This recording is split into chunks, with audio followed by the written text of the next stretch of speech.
خوش آمدید کہتے ہیں ناظرین آپ کو. میں اسد اللہ خان ہوں. بہت ہی خوفناک خبر دی ہے ہارون رشید صاحب نے اپنے پروگرام میں، جو متعلق ہے عمران خان کی حکومت کا تختہ الٹنے کے منصوبے سے متعلق. یہ منصوبہ کہاں بنایا گیا ہے، یہ منصوبہ کس نے بنایا ہے، اس کے مقاصد کیا ہیں، 3 اہم مقاصد وہ میں آپ کے ساتھ شیئر کرتا ہوں. پھر یہ منصوبہ کیسے عملی شکل اختیار کرے گا، عملی جامہ اس کو کیسے پہنایا جائے گا، اس کے خد و خال کیا ہیں، یہ میں آپ کے ساتھ شیئر کرتا ہوں. میں آپ کو تھوڑا سا بیک گراؤنڈ اس کا ہسٹری میں لے جاؤں گا کہ ماضی میں اگر کسی کی حکومت کا تختہ الٹنا ہوتا تھا تو کیا کیا جاتا تھا، اور یہاں کی جو قوتیں ہیں ان کو کیسے استعمال کیا جاتا تھا، کیسے فنڈز دیے جاتے تھے، اور یہ عالمی طاقتیں اپنے خواب میں، اپنے خاکوں میں رنگ کیسے بھرتی رہی ہیں، یہ میں آپ کے ساتھ شیئر کرتا ہوں. اور پھر ہم اس سٹوری سے اخذ کریں گے، نکالنے کی کوشش کریں گے کہ یہ ہو کیوں رہا ہے، یہ عمران خان کی حکومت اتنا کیوں کھٹک رہی ہے ان آنکھوں میں جن کی خلاف شاید جن کے مفادات کو نقصان پہنچ رہا ہے عمران خان کے آنے کے بعد. یعنی عمران خان کی حکومت سے پہلے جن لوگوں کی حکومتیں رہی ہیں ان کے خلاف تو ایسے منصوبے تیار نہیں ہوئے، ان کی حکومتیں الٹنے کے تو منصوبے نہیں بنائے گئے. تو اب ایسی حکومت جو شاید امریکی مفادات کے خلاف کام کر رہی ہے، جو بھارتی مفادات کے خلاف کام کر رہی ہے، جو اسرائیلی مفادات اور عالمی طاقتوں کے مفادات کے خلاف کام کر رہی ہے، اس کی حکومت برداشت نہیں ہو رہی. تو اس پر ہم کنکلوژن دیں گے آج کی ویڈیو میں. تو سٹیپ بائی سٹیپ میں چلتا ہوں.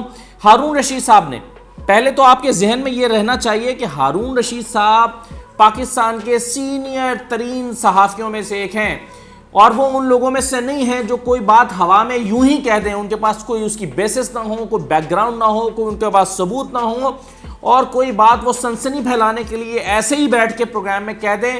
ایسی ہارون صاحب کی جو ہے کے متعلق بات نہیں کہی جا سکتی، کیونکہ وہ بہت سینئر صحافی ہیں اور جو بات کریں گے ان کے پاس اس کی تفصیلات ہوں گی، ثبوت ہوں گے تو وہ کہہ رہے ہیں. اب انہوں نے خبر یہ دی ہے جناب کہ عمران خان کی حکومت کا تختہ الٹنے کا منصوبہ بنایا ہے امریکہ نے. ایک اور جو طاقت ہے عرب ممالک میں سے، اس کی حمایت حاصل ہے امریکہ کو، اور اس حکومت کو، عمران خان کی حکومت کو سورش کے ذریعے سے، یعنی بدامنی پھیلا کر یہ حکومت ختم کر دی جائے، اور پھر ایک ٹیکنوکریٹس کی حکومت لے آئی جائے. اس ٹیکنوکریٹ کی جو حکومت کا وزیر اعظم ہوگا وہ حسین ہارون ہوگا. اور حسین ہارون کے بارے میں آپ جانتے ہیں کہ یہ اقوام متحدہ میں پاکستان کے سفیر رہے ہیں، کسی زمانے میں پاکستان کے وزیر خارجہ بھی رہے ہیں انٹرم سیٹ اپ میں مختصر عرصے کے لیے، اور کچھ اور ذمہ داریاں بھی سر انجام دیتے رہے ہیں. اب اس کے مقاصد کیا ہیں، یہ کیوں کیا جا رہا ہے؟ مطلب عمران خان حکومت کر رہے ہیں، پاکستان ایک سوورن اسٹیٹ ہے، یہاں پر ایک حکومت ہے. یہ حکومت اگر عمران خان صاحب کر رہے ہیں تو اس حکومت کا تختہ الٹنے کے مقاصد کیا ہیں؟ 3 مقاصد ہیں امپورٹنٹ. نمبر 1 تو یہ کہ پاکستان کو چین کے بلاک میں جانے سے روکا جائے، یعنی ایسی حکومت لے کر آئی جائے اپنے مرضی سے، جو اپنے اشاروں پر ناچے، جو چین کی گود میں نہ جا گرے، جو چین کے بلاک میں نہ جائے. اور چین سے مراد ظاہر ہے جو چین کے اتحادی اس وقت ہیں، جو چین کے ساتھ مل کر کام کر رہے ہیں، جن کے مفادات چین کے ساتھ میچ کرتے ہیں، وہ رشیا ہو سکتا ہے، وہ ترکی ہو سکتا ہے، وہ ایران ہے، پاکستان ہے، چائنا ہے، وہ تمام ممالک جو اس بلاک کا حصہ ہیں. پاکستان کو اس بلاک میں جانے سے روکا جائے. پہلا مقصد، پاکستان چائنا کے بلاک میں نہ جائے، اس سے چائنا طاقتور ہو جائے گا. دوسرا مقصد کیا ہے؟ دوسرا مقصد یہ ہے کہ چائنا کے بلاک میں نہ جائے تو بھارت کی گود میں جا گرے، اور بھارت کی جو بالادستی ہے وہ یقینی بنائی جائے. یعنی بھارت کے خلاف کوئی چیز نہیں ہونی چاہیے، اس ریجن میں بھارت طاقتور ہونا چاہیے، بھارت کی بالادستی ہونی چاہیے. یہ امریکی منصوبہ ہے، اور اس امریکی منصوبے میں رنگ بھرنے کے لیے ضروری ہے کہ پاکستان میں ایک ایسی حکومت قائم ہو جو ان کے اشاروں پر چل رہی ہو. تیسری بات، اسرائیل کو تسلیم کرنے کے لیے راہ ہموار کی جائے. یعنی امریکہ چاہتا ہے کہ پاکستان میں عمران خان کی حکومت کا تختہ الٹ کر ایک ایسی حکومت لائی جائے جو یہ 3 کام کر رہی ہو. اب آپ کو یاد ہوگا کہ عیسیٰ نقوی صاحب نے ایک انٹرویو کیا تھا تسنیم اسلم صاحبہ کا، جو کہ سیکرٹری خارجہ رہی ہیں. اپنے انٹرویو میں انہوں نے کہا تھا کہ ہمیں نواز شریف کی حکومت میں یہ واضح ہدایات ہیں کہ بھارت کے خلاف کوئی بات نہیں کرنی. تو ایک ایسی حکومت چاہتا ہے امریکہ، ایک ایسی حکومت جس میں بھارت کے خلاف کوئی بات نہ ہو اور جو چین کے قریب جانے سے گریز کرے. اچھا، اب یہ منصوبہ ہے، یہ ہو پاتا ہے یا نہیں ہو پاتا، یہ کیسے ہوگا؟ اس کا ایک پلان بنایا گیا. جو بائیڈن کی حکومت آنے کے بعد اس پر کام شروع ہو جائے گا. اب ذہن میں رہے کہ اگر یہ منصوبہ امریکہ پایا تکمیل کو نہیں بھی پہنچا پاتا حتمی طور پر، تو اس کے لیے جو کچھ کرے گا اس سے بھی پاکستان کو نقصان ہوگا. یعنی وہ ایفرٹ کرے گا, ایفرٹ کے لیے بدامنی پھیلانے کی کوشش کرے گا. الٹیمیٹلی نتیجہ نکل پائے یا نہ نکل پائے وہ الگ بات ہے, نتیجہ نہ بھی نکلا تو بھی بہت گڑبڑ ہوگی. اب وہ کرے گا کیا؟ اس کے لیے ہارون صاحب کی اب خبر یہ ہے کہ پی ڈی ایم جو ہے وہ احتجاج کرے گی, بدامنی پھیلائے گی, لا اینڈ آرڈر کی سچویشن پیدا کرے گی. اب میں آپ کو لے جاتا ہوں پیچھے 1977 میں, جب پی این اے کی تحریک چلی تھی, پاکستان نیشنل الائنس, متحدہ قومی محاذ, یہ بھٹو کے خلاف تحریک چلی تھی. اور بھٹو کے خلاف تحریک کیوں چلی تھی؟ ویسے تو دھاندلی کے الزامات لگے تھے جیسے عمران خان پر لگ رہے ہیں. بھٹو نے چنے کچھ سیٹوں پر دھاندلی کی بھی تھی, میں ان کی فیور میں نہیں ہوں اس پوائنٹ آف ویو سے, میں نہیں کہتا بھٹو نے دھاندلی نہیں کی تھی. میں خود مانتا ہوں کہ بھٹو صاحب نے جس انداز میں وہ الیکشنز کروائے تھے وہ صحیح نہیں تھے, لیکن یہ الگ موضوع ہے.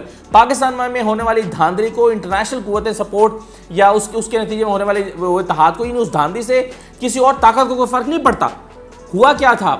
ہوا یہ تھا کہ پاکستان کا جو ایٹمی پروگرام تھا وہ امریکہ کو تکلیف دے رہا تھا. جو اسلامی سربراہی بلاک بنایا گیا تھا اور جو یہاں پر کانفرنسیں منعقد ہو رہی تھیں, اسلامی سربراہی کانفرنسیں, جو ایک اسلامی بلاک بنا کر اسلامی دنیا کو اکٹھا کرنے کی ذوالفقار علی بھٹو کوشش کر رہے تھے, یہ امریکہ کو ایک آنکھ نہیں بھا رہی تھی. اور آج بھی کہا جاتا ہے کہ جو پی این اے کی موومنٹ چلی تھی, اس موومنٹ کو کامیاب بنانے میں انٹرنیشنل فورسز کے فنڈز کا بڑا ہاتھ تھا.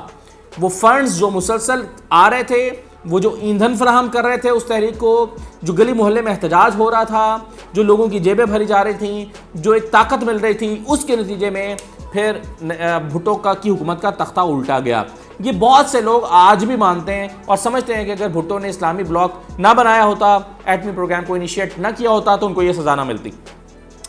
تو اب اس کا مطلب یہ ہے کہ اسی طرح کی بدامنی پھیلانے کا منصوبہ یہاں پر بنایا گیا ہے.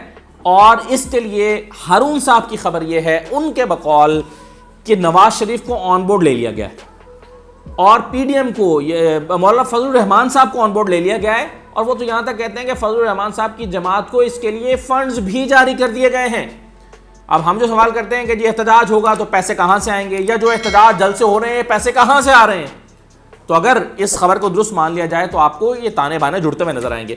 دوسرا جو میں نے کہا کہ نواز شریف صاحب کو آن بورڈ لے لیا گیا ہے, تو آپ کو یاد ہوگا, میں آپ کو لے چلتا ہوں 4 اکتوبر 2020 کی شہباز گل صاحب کی جو سٹیٹمنٹ تھی. انہوں نے یہ دعویٰ کیا تھا کہ نواز شریف صاحب کے ایک بیٹے لنڈن میں بھارتی اسٹیبلشمنٹ کے بھیجے ہوئے 3 افراد سے ملے ہیں. اور پھر انہوں نے اس دن 4 اکتوبر 2020 کو شہباز گل صاحب نے یہ بھی دعویٰ کیا تھا کہ پچھلے منگل کو نواز شریف صاحب خود لنڈن میں ایک سفارت خانے میں انہوں نے ایک خفیہ ملاقات کی ہے, اور وہ کہتے ہیں کہ ان 3 افراد جن سے وہ ملے ہیں ان کے بیٹے, ان کے نام موجود ہیں. اب یہ جو مسلم لیگ نون ہے, یہ آپ جانتے ہیں کہ اگر ہر تھوڑے دن کے بعد کسی نہ کسی کو لے جاتے ہیں ہٹ جانے کا نوٹس لے کر عدالت میں, اور ابھی شہزاد اکبر صاحبہ کو نون لیگ کی 2 خواتین لے گئیں 50 کروڑ پہ ہٹ جانے کے نوٹس پہ, اس سے پہلے شہباز شریف عمران خان کو ہٹ جانے کے نوٹس پر لے جا چکے ہیں. تو اس بات پر جو شہباز گل صاحب نے کہا, اس پر ہٹ جانے کا نوٹس کرنا چاہیے نون لیگ کو کہ یہ جھوٹ بول رہے ہیں کہ خفیہ ملاقاتیں کی ہیں.